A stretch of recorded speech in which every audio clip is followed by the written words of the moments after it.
মিজানুর রহমান আজাহারির তাফসির মাহফিলে গ্যাঞ্জাম নিয়ে কথা বলি। সিলেটে যেভাবে মিজানুর রহমান আজাহারির ওয়াজের শেষে হট্টগোল করে বন্ধ করে দেওয়া হয়েছে, তাতে আমি হতবাক এবং ক্ষুব্ধ।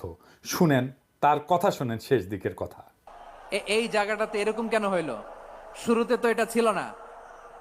এখন আইন শৃঙ্খলা বাহিনী তোমাদের সাথে লাঠি চার্জ করবে, ধাক্কাধাক্কি করবে, তোমরা আমার সাথে এটা হবে এরকম?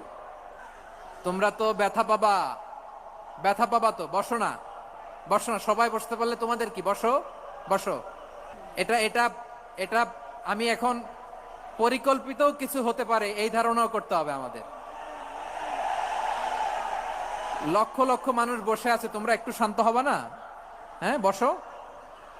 আর 2টা মিনিট একটু কোঅপারেট করো। 2 মিনিট একটু কোঅপারেট করো। জি পুলিশ ভাইরা, হ্যাঁ আস্তে আস্তে, জি বসে যাবে, হ্যাঁ ঠিক আছে। 2 মিনিট। এই বিভাগে আমার আর আসা হবে না, আমি একবারই তো আসলাম। সো যা বলার তো আমি এখনই বলতে হবে, এমন না যে আমি আবার সুনামগঞ্জে আসবো, হবিগঞ্জে আসবো। খুবই গুরুত্বপূর্ণ কয়েকটা কথা আমি রাখবো তোমাদের সামনে। বসো, শেষ করে দিব। এই তো আর 10 মিনিট সময় আছে আমার হাতে। বসো। মাশাআল্লাহ, এই ঠিক আছে।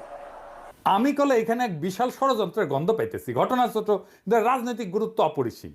আজারি সাহেব নিজেই কইছে যে সামান্য জায়গায় একটা অল্প কিছু লোকে কাজটা করেছে। শুনেন, পুরো লক্ষ লক্ষ মানুষ, আমি তো দেখতে পাচ্ছি কত লক্ষ লোক হয়েছে। একটা জায়গায় কোনো সমস্যা নাই। এখানে কয়েকশো ছেলে পেলে এই ধাক্কাধাক্কি, না নিজে শুনতে পারতেছো, না অন্যকে শুনতে দিচ্ছ, না আমাকে বলতে দিচ্ছ। কি করতেছো তোমরা? এগুলো কি করতেছো? আমি আজকে just as a gesture of goodwill, আমি নামটা কইলাম না কে করিছে, কয়া দেবো কিন্তু কে করিছে এইটা। এই হট্টগোল হয়ে কেন সুষ্ঠুভাবে শেষ করতে পারলেন না তাফসির মাহফিল আজারি সাহেব? কারণ বিএনপি নেতারা প্রকাশ্যে বলিছে মাহফিলে আজারি সাহেব হেস্তনেস্ত শিকার হবে, এটা কইছে বিএনপি নেতা। সত্যি কথা, আমি ব্যানে করছি না। এই যে শুনেন, রহমান আজারি বক্তব্য রাখে বিএনপির বিপক্ষে, এত সাহস সে কোথায় পায়? আপনি এই জামাতের পক্ষে কথা বন্ধ করেন, না হলে দেশের মানুষ যেভাবে আপনার এই যে মাহফিল করে, মাহফিলে কিন্তু আপনি আস্তে শিকার হবেন। এই মুসলিম লীগের কারণে, কারণ এই মুসলিম লীগ কিন্তু বিএনপিকে পছন্দ করে, এই মুসলিম লীগ কিন্তু অন্য সংগঠনকে পছন্দ করে।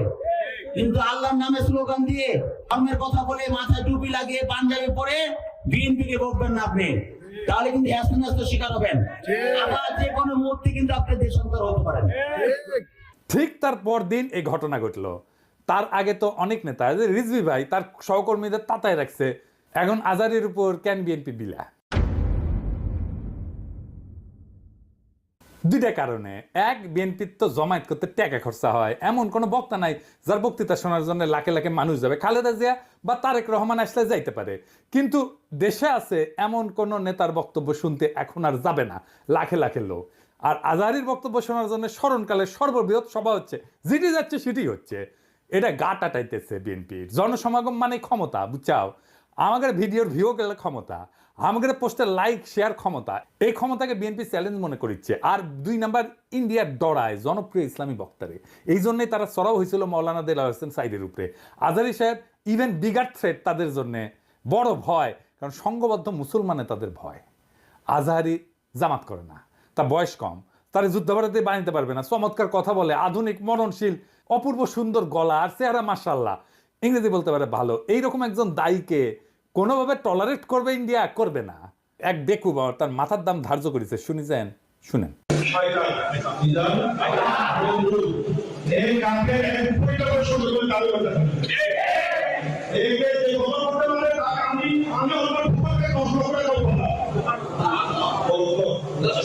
দেখেছেন তার জানের উপরে উঠে গেছে। পুলিশকে করছে ওই হারামজাদার এখনই ধরে প্যাকেট করেন, ওই যে কইছে 10 লাখ টাকা দিবে, ও প্যাকেট করেন। বিএনপি নেতারাও খুব অপমানজনক ভাবে কথা কইছে যে আজহারী হুজুর পিছে লাগিছে। বিএনপি নেতারাও খুব অপমানজনক ভাবে কথা কইছে যে আজহারী হুজুর পিছে লাগিছে। দেখেন দুদু ভাই কয় আজার নাকি মাজার কি যেন আছে, দেখেন শুনেন। ওই যে কে যেন আজার নাকি মাজার একজন আছে। দুদু ভাই, আপনারা যে বিএনপির দুদু বলে এটা জানেন? হ্যাঁ, দুদু বুকের দুদু নাম বিকৃত করেন কে? বেদ্যবি কুটি থেকে শিখেছেন? আপনার কর্মী আপনার কথা না শুনে আজহারী হুজুরের কথা শুনবি? এটা জানেন না তো? কর্মীর সাথে তো যোগাযোগ নাই, জিজ্ঞেস করে দেখেন। আজহারি হুজুরের নাম শুনলে কয়বার সালাম দেয় শুনেন, আর আপনার পিছে যে কি কয় শুনেন। নিজেরা বেশি হারকুলিস ভাবেন না, বুঝছেন? উঠলের দিন বাগে খেয়েছে। আওয়ামী লীগ আমলে ওয়াজে এসে আওয়ামী লীগ নেতারা চড়াও হইতো না, দেখেছেন না? চড়াও হইতো না, এখন বিএনপি নেতারা চড়াও হচ্ছে।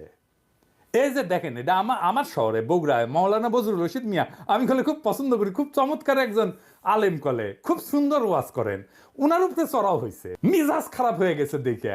আর চড়াও হয়েছে কে? আওয়ামী লীগের পান্ডা মোহনের ভাই বিএনপি নেতা বাদশা, দুই ভাই দুই দল করে, এক ভাই আওয়ামী লীগ এক ভাই বিএনপি।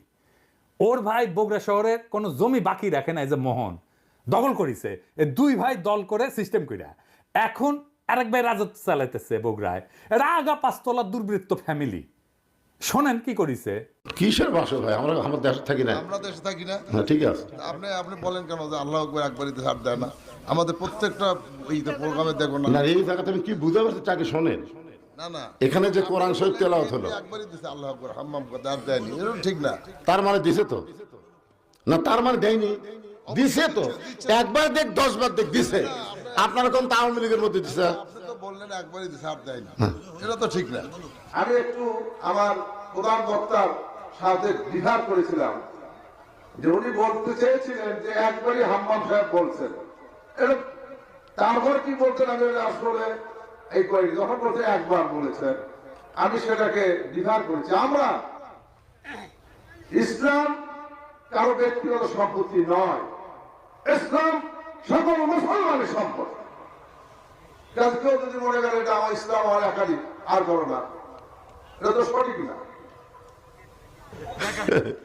যারা ক্ষমতার থাকতে যা করেনি, এরা ক্ষমতার যাওয়ার আগেই তার সাথে বেশি করতেছে। ধরে কোন কথা ঠিক কি না? রাধাবার সাথে আউট হয়ে গেছে। মাহফিলে যারা যাবেন, কোন রাজনৈতিক নেতা যদি আলেমের সাথে বেদবি করে না, একেবারে পায়রা ফেলাবেন, পারমিশন দিলাম, আমার নামে যেন কেস দেয়, আমি কয়ে দিছি। আর হুজুরেরা আপনাদের বলি, বেদবি নিয়েন না। আপনারা কোন আক্কেলে এই সমস্ত রাজনৈতিক দুর্বৃত্তদের ওয়াজের মঞ্চে আপনাদের পাশে বসতে দেন? ওদের সেই যোগ্যতা আছে আপনার পাশে বসার? পাবলিকে তো আপনার ওয়াজ শুনবার এসেছেন নাকি? ওই গুলো ক্ষমা দেখবার আসছে, তা তো আসে নাই। আমি দুঃখিত, মুখ খারাপ করলাম হুজুর, বেয়াদবি মাফ করে দিয়েন, কিন্তু এ তো মেজাজ খারাপ হয়ে যায়। তো আপনি কেন ওগ্রে পাশে বসান কেন? আপনার ওয়াজে জমায়েতের ফুটেজ খাবার আসে, ওই হারামজাদা নিজেরা দেখলে তো পাবলিক আসবে না, কথাও কবে পারে না। আপনার ওয়াজের জমায়েতের ফুটেজ খাবার আসে, এটি এসে সে দেখায় যে আমি মেলা বড় নেতা। এগুলোর পাত্তা দিবেন না, দাবরানি দিবেন, সাইজ হয়ে যাবে। ওয়াজের দিন তারিখ যেদিন ফাইনাল করবেন, ওই সময় কয়ে নেবেন মঞ্চে, যেন কোনো রাজনৈতিক নেতা না উঠে। এই হারামজাদাগুলো সেকুলার সাজে, কয় যে ধর্মকে রাজনৈতিক উদ্দেশ্যে ব্যবহার করা যায়। তুই উঠিস কেন ওয়াজের ইয়েতে? তুই রাজনীতি করিস তো, তুই ধর্মকে ব্যবহার করিস কেন? তাইলে তুই উঠিস কেন ওয়াজের স্টেজে, মঞ্চে? কোনো রাজনৈতিক নেতাদের বক্তব্য দিতে দেওয়া যাবে না। ওরা কয় না নির্বাচনে আসেন, রাজনীতিতে আসেন, কয় না? হ্যাঁ, এই যে দুদু ভাই কইছে, এই যে শুনেন। ভাইরে রাজনীতি করবেন স্বনামে আসে, আড়াইলে আপনার লেগে রাজনীতি করেন। এবার কইবেন তুই এটা ওয়াজ কর, নিজে নিজে কর, দেখি দেখি হাউ মেনি প্যাডিতে হাউ মেনি রাইস, পারিস নাকি দেখি। আগামীর বাংলাদেশে রাজনৈতিক দুর্বৃত্তদের ঠাঁই নাই। হাজারো ছাত্র জনতা এমনি এমনি তাদের জীবন দেয় নাই। আমরা নতুন রাজনীতি চাই, আমরা নতুন কণ্ঠস্বর চাই, আমরা ফ্রেশ জিনিস চাই, সেকেন্ড হ্যান্ড মাল না। ইনকিলাব জিন্দাবাদ।